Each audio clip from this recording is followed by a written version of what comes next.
আপনাদের মাঝে দেখাচ্ছি কিভাবে কাজ করতে হয়, ইট কাটতে হয়।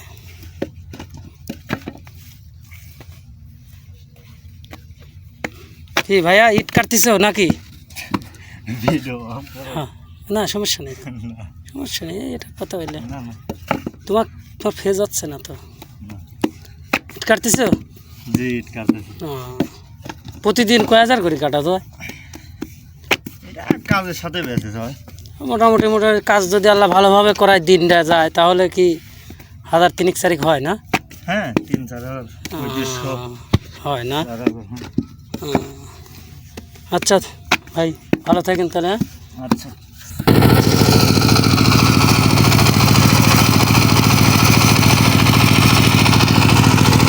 এটা হচ্ছে ফিশিংয়ের পাক মেল, এখান থেকেই মাটি বের হচ্ছে।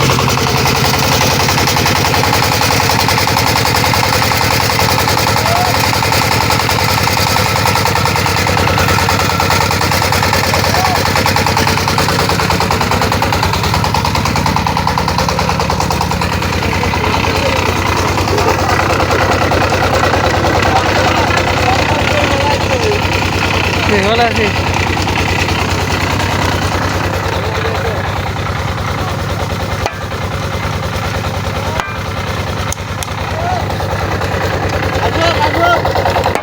আসতে বাইরে আবার ভাঙতেছে, মাটি তো ভালোই হচ্ছে। হ্যাঁ, কাম আছে।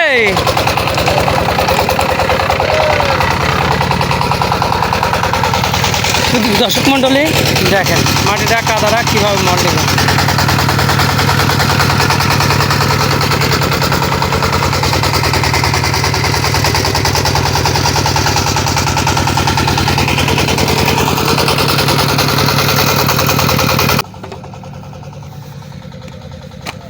ভাই আসসালামু আলাইকুম। ওয়ালাইকুম আসসালাম। ভাই কি ইট কাটতেছে না? হ্যাঁ ভাই, কাটতেছি। ইট কাটতেছে না? ইট তো সেই সুন্দর হচ্ছে দেখতে, কাঁচা ইট, বাঘের বাচ্চার মতন লাগতেছে ইট। কাটা সুন্দর না, পায়ও সুন্দর হচ্ছে।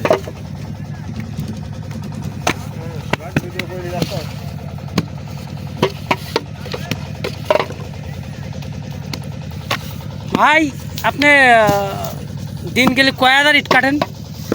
ভাই আমি বেশি বানাই বানি ভাই, আমি আলাদা বানাই। 3000? ইয়ে তো অনেক কিছু।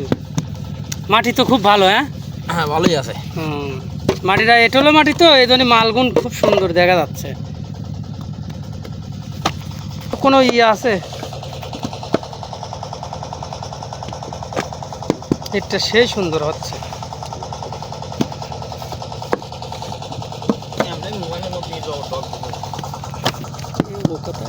লাগে না, উঠে যায় না, গুনগুন কথা উঠে যায় তো। এখানে সারাক্ষণই কাজ করে না? সারাক্ষণই কাজ। আপনি কয়টা করে ইট কাটেন প্রতিদিন? প্রতিদিন 3500, 3000, 4000 কাটে। মানে কাজের অবস্থার পর বেঁচে যায়। দেখা যায় যে মেল ভেঙে গেল, কাজ কম হয়ে গেল। আর যদি মেল যদি ভালোভাবে চলে মোটামুটি 3-4 হাজার ইট কাটতে পারবেন।